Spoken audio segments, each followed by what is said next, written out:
Kaifa halukunna?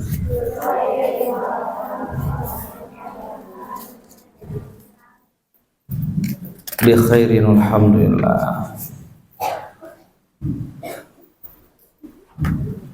Assalamualaikum warahmatullahi wabarakatuh.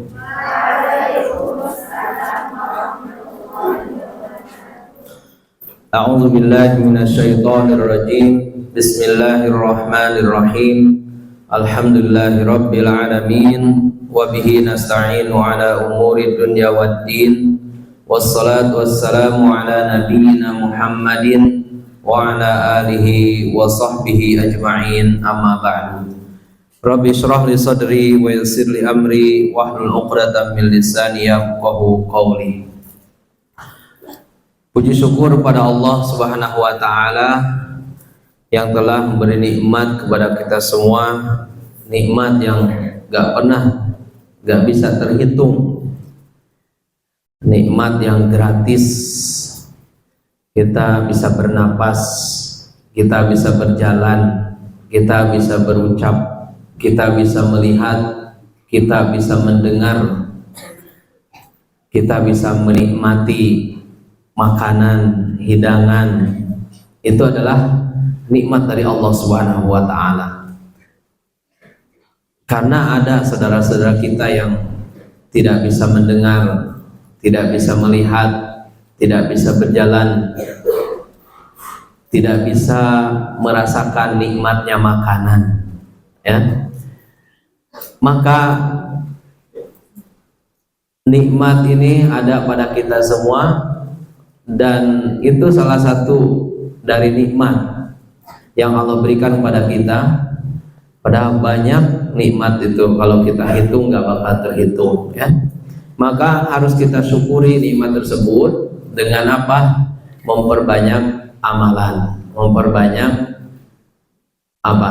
Memperbanyak kebaikan, memperbanyak ketaatan. Kalau kita tidak melakukan kebaikan, maka kita akan termasuk kufur nikmat, yang tidak mensyukuri nikmat tersebut. Salawat serta salam semoga tercurah limpahkan kepada baginda Nabi Muhammad sallallahu alaihi wasallam, pada keluarganya, sahabatnya, dan semua umatnya. Insyaallah pada kesempatan kali ini kita akan lanjutkan pembahasan kitab Riyadhus Shalihin. Bab apa? Bab banyak jalan untuk meraih kebaikan, atau jalan-jalan untuk mendapatkan kebaikan, ya. Mudah-mudahan dengan mengetahui jalan-jalan ini kita semakin bisa mensyukuri nikmat dari Allah Subhanahu wa taala. Hadis yang ke-20, bab banyak jalan untuk mendapatkan kebaikan, atau hadis ke-136 dari kitab Riyadhus Shalihin. An Jabir radhiyallahu anhu, dari sahabat Jabir radhiyallahu anhu, semoga Allah meridhoinya. Qala, beliau berkata, atau beliau bercerita, arada Banu Salimah an yantaqilu qurbal masjidi fabalagha dzalika Rasulullah sallallahu alaihi wasallam faqala lahum innahu qad balaghani annakum turiduna an tanqalu qurbal masjidi faqalu na'am ya Rasulullah qad aradna dzalik faqala Bani Salimata diyarakum tuktabu atharukum, diyarakum tuktabu atharukum, rawahu Muslim. Wa fi riwayatin inna bi kulli khatwatin darajatin, inna bi kulli khatwatin darajatan, artinya. Rawahu Muslim, rawahu Al-Bukhari aidan bima'nahu min riwayati Anas radhiyallahu anhu. Dari sahabat Jabir radhiyallahu anhu, beliau berkata atau bercerita, arada Banu Salimah, Banu Salimah ingin yantaqilu, ingin pindah rumahnya, kurbal masjidi, mendekati Masjid Nabawi, mendekati Masjid Nabi. Banu Salimah itu adalah satu kabilah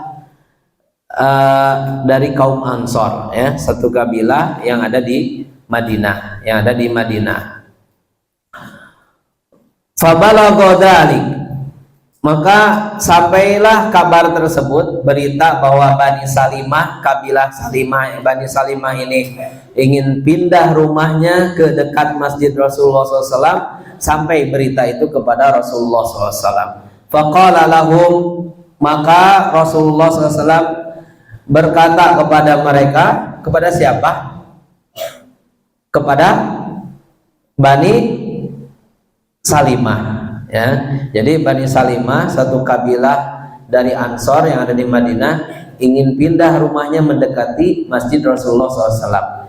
Kemudian berita itu nyampe kepada Rasulullah.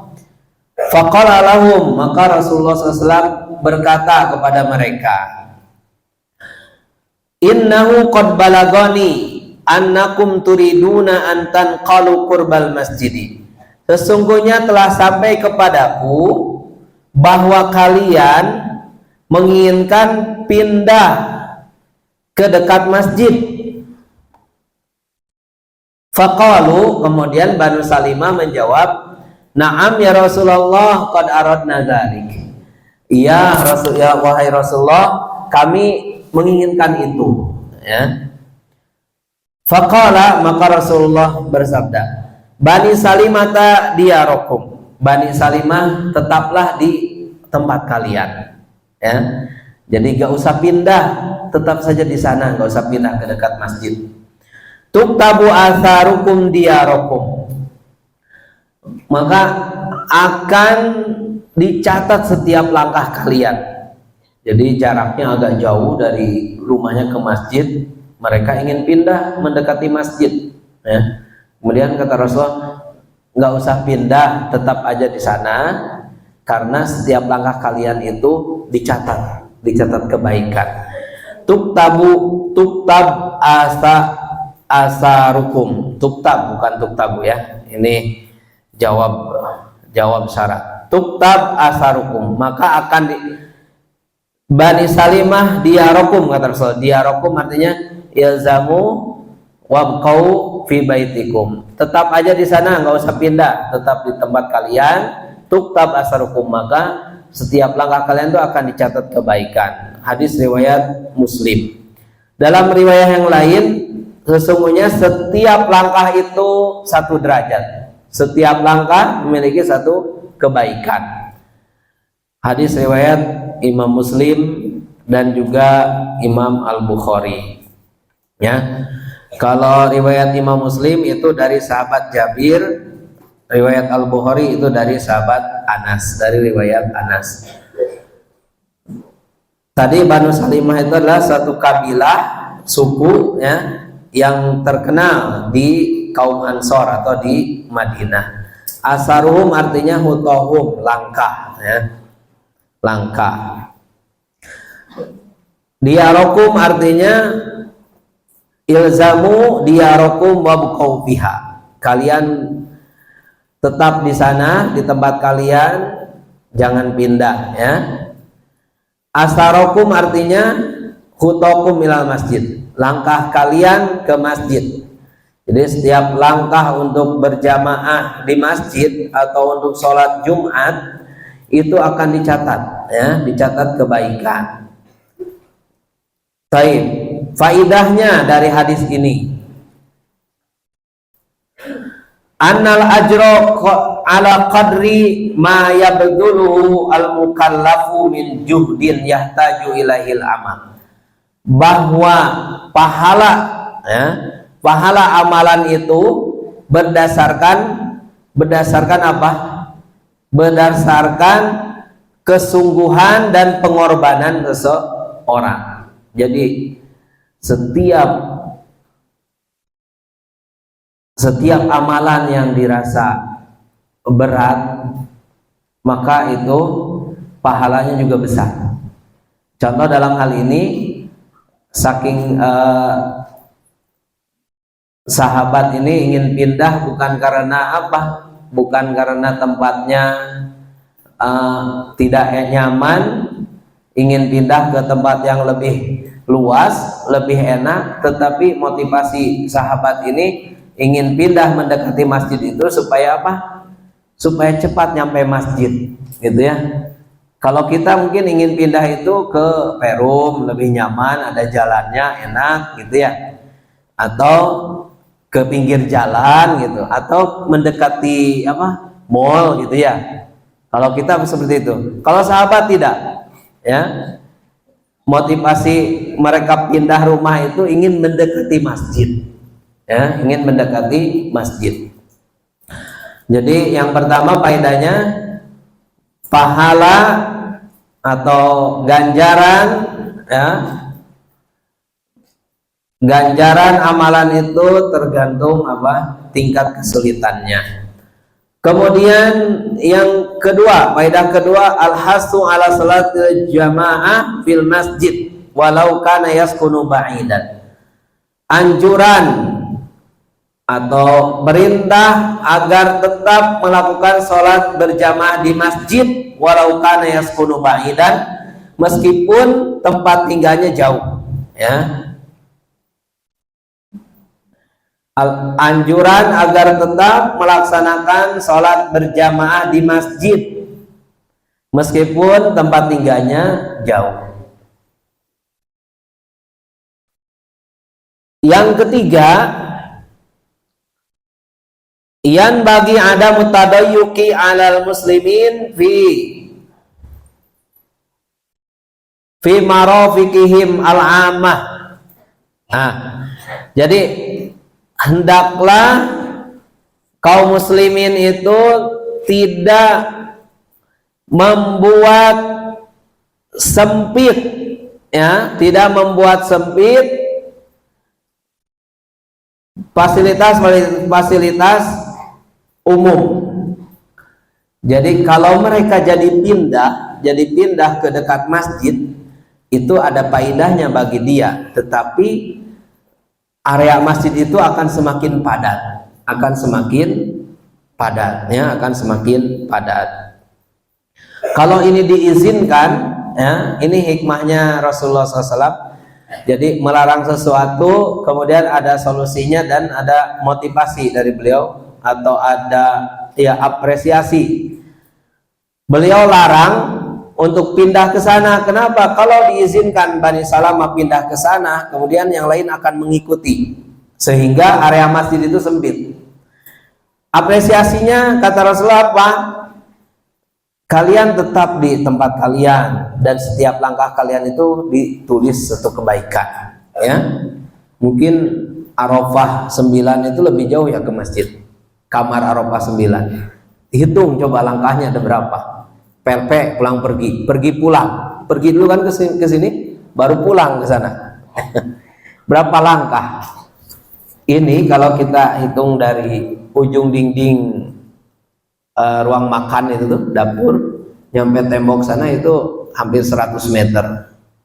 100 meter. Anggaplah 1 meter 1 langkah. Taruhlah dari sini ke kamar Arafah itu 50 langkah, 50 meter. Berarti antuna pulang pergi berapa? 100 langkah, 100 kebaikan, Masya Allah. Bahkan setiap langkahnya itu bisa menghapus keburukan. Hitung coba nanti pulang berapa langkah? 1, 2. Sapnya di sini atau dari teras lah, teras masjidnya. Coba nanti ada yang hitung nggak berapa langkah? 1 meter atau 1 meter jadi 2. Nanti gimana langkahnya? 1, 2, gitu kan? Ya. Jadi itu. Kemudian faedah yang keempat ya. Keempat,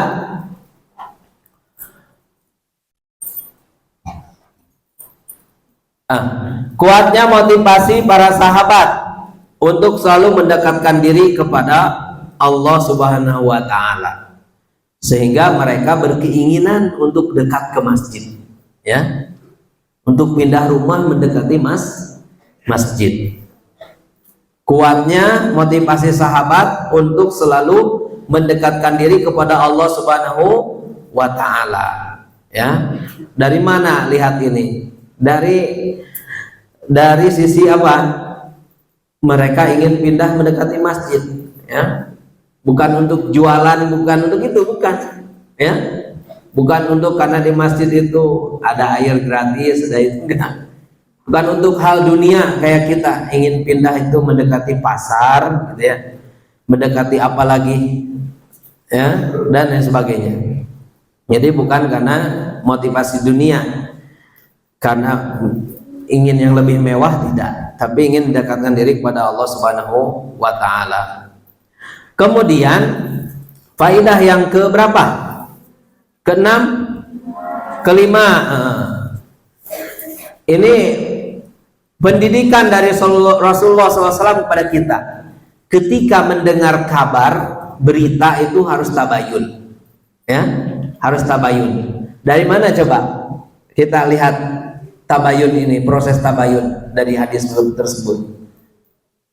Ketika Rasulullah mendengar kabar bahwa Bani Salamah ini ingin pindah mendekati masjid, maka Rasulullah nanya kepada mereka, langsung nanya kepada Bani Salamah, telah sampai kabar kepadaku bahwa kalian ingin pindah, betul nggak?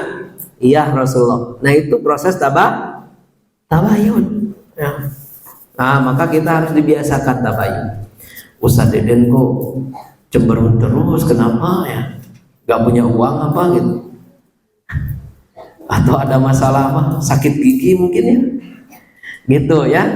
Tabayun, Ustadz kenapa? Ustadz kesandung paku, Ustadz ketusuk atau apa? Terus teman saya kok ke saya ditanya, saya salam nggak jawab salam, saya tanya nggak jawab. Jangan langsung menjas, dia mah gitu sama saya. Enggak, tanya dulu, Ukti, gimana kabarnya? Kenapa kamu? Saya salam nggak dijawab, saya tanya kabar nggak dijawab, gitu. Oh kemarin dapat kabar tetangganya meninggal, gitu ya. Gitu. Jadi harus tabayun dulu, gitu ya, tabayun. Kemudian buku saya hilang mah, gitu ya. Atau baju saya hilang di jemuran, atau barang ini diambil sama si fulan. Itu hati-hati, ya. Atau si fulan dekat banget sih si A sama si B, ada apa ya dia? Ya dekat biasa gitu kan, teman dekat. Jangan berpikiran jauh, karena kalau anti menyangka hal-hal yang menyangkut kehormatan orang, itu pertanggungjawabannya besar. Harus benar-benar anti mendengar dan melihat, jangan kata orang. Kalau ada dapat berita hal-hal yang ini harus ditabayun.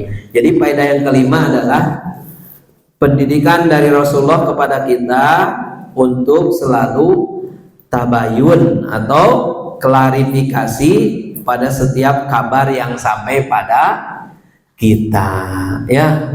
Harus klarifikasi pada setiap kabar yang sampai kepada kita, gitu ya. Baik. Kemudian yang terakhir, yang ke berapa?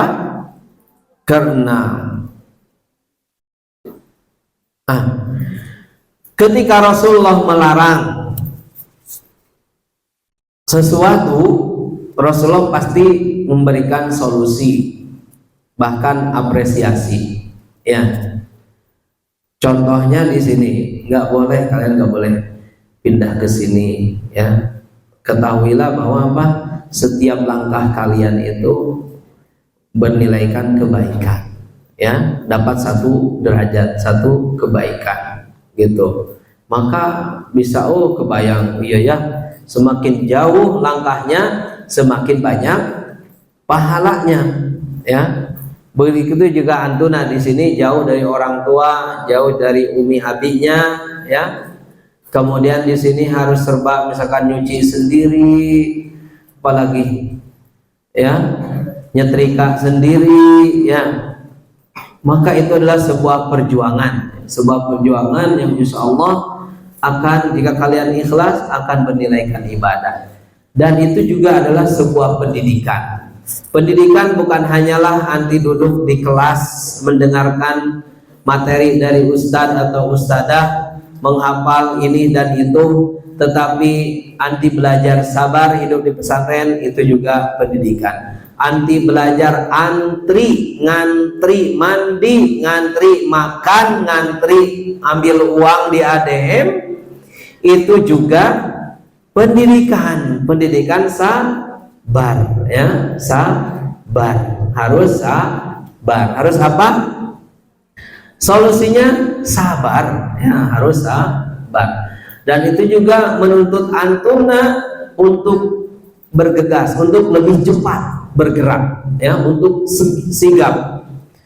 Ini antrian ini akan sekian panjang, saya harus mandi pagi-pagi dan cepat ke sana gitu ya.